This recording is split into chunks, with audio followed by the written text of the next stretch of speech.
this all does coincide with this work about these apocalyptic scenarios that you guys are talking about, because if we don't have an understanding of how we got to where we were, and we also don't have an understanding that this can happen to us again, it's very possible for us to happen again. It's indeed possible for it to happen again. And in the 8th episode of Ancient Apocalypse, one of the scientists from the Comet Research Group makes that point, that the comet that disintegrated, that caused so much damage on Earth 12,800 years ago, its debris stream is still in orbit. The Earth passes through it twice a year. And in the next 30 years, we're going to be passing through a very lumpy bit of this 30 million kilometer wide debris stream that's called the Taurid meteor stream. We should be paying much more attention to that, because it's not doom and gloom, because we can do something about it should we choose to do so. And let's stop focusing all our efforts on fighting one another and hating one another and filling the world with anger and fury. And let's work together as a human species to make life on this planet better for everybody. That's what's going on now. There's a new mindset which is coming into force. And I celebrate the youth of our society today, because they are refusing to be bound by the orders that are given to them by the powers that be. There's a new spirit of thinking for ourselves, and that new spirit is, in my view, going to change everything. It seems like a dark time right now. A lot of stuff is going on. That's always the case when you're in the middle of a paradigm shift. It seems like a dark time, but we're privileged to live at this time, because 200-300 years from now, this time is going to be looked back on as a turning point in the human story. We might mention that, speaking of the Taurid meteor shower, we are passing through the Taurid meteor stream right now as we speak. As we speak, yeah. Late October to about the second week in November, up till about the 15th or 17th of November, Earth is passing through that stream. And it probably is the most important meteor stream in terms of the history of recent life on this planet.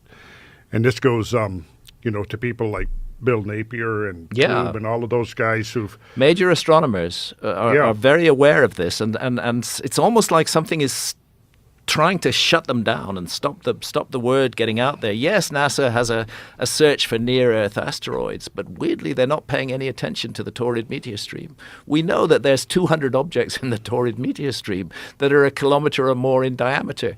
Comet Encke, which is at the heart of the stream, is almost 5 kilometers in diameter. These are all fragments of that original giant comet that began to disintegrate 12,800 years ago, and that the Earth ran into. So is this? What are you showing me, Jamie? This is a video on Twitter of the Taurid meteor stream. It's a great time to see shooting stars. Fireball pop up. Yeah. Bam. There they go. Mm-hmm.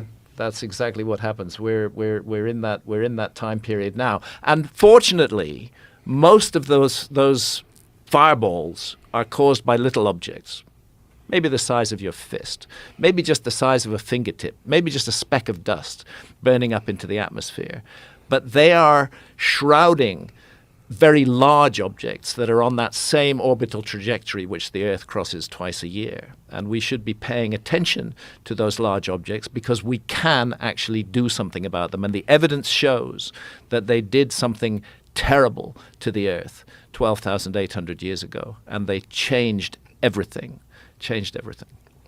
And that is what this Netflix series is all about. That's what Ancient Apocalypse is all about. It's why it's called Ancient Apocalypse, because that's what it ultimately comes down to. Now, there's masses of material in the series about the possibility of a lost civilization and presenting the evidence for a lost civilization. But ultimately, when you talk of a lost civilization, how did it become lost? What happened that took it away, that obliterated it from human memory? And this apocalyptic episode called The Younger Dryas is the answer to that. The point I often make, which I think is worth making again and again, is how different the world was during the Ice Age. Mm-hmm. The Sahara Desert was green. It was a fertile place. Nobody's doing much archaeology in the Sahara Desert today. The Amazon rainforest, 5 million plus square kilometers under deep canopy. Hardly any archaeology has been done there, and yet we know from LiDAR surveys that there are enormous structures under that canopy. And then what about sea level rise? 400 feet sea level rise at the end of the Ice Age. The prime real estate on Earth, 27 million square kilometers. It's about 10 million square miles, were submerged by rising sea levels at the end of the Ice Age. And again, archaeology, there is marine archaeology, but they're not really looking very closely at that. I wonder, Jamie, would it be possible to pull up the diving clip? Is this from Japan? No, this one's actually from Bimini. We have an episode on Bimini and on the very controversial structure called the Bimini Road. Oh, right. And this is just a little clip from that. My suspicion is humans are a species with amnesia. We have forgotten something incredibly important in our own past. And I think that that incredibly important forgotten thing is a lost, advanced civilization of the Ice Age. I've spent decades searching for proof of this lost civilization at sites around the globe. Oh, wow. Now, my aim is to piece together these clues. And that seems extremely strange. To show you evidence that challenges the traditional view of human history. You see And that? the Bimini Road. The Bimini Road is not even very deep. It's only about 20 feet deep. It was one of the last things to be covered by Ice Age sea level rise, and that's why we show a graphic, a reconstruction of it above water. It's made of extremely regular blocks, megalithic blocks, on a very large scale, more than 1,000 feet in length. When you dive on it, and I've dived on it multiple times, and I went back to diving in order to dive on it again in this series. It's impossible to believe that it's entirely a work of nature. And I took a marine biologist there with me who's dived all over the world, and he agreed with me that there's just no way that this thing can be explained as a totally natural phenomenon. Can we see it, Jamie? And what is the conventional reasoning for this? The conventional reasoning is that it's just beach rock, fractured into natural patterns.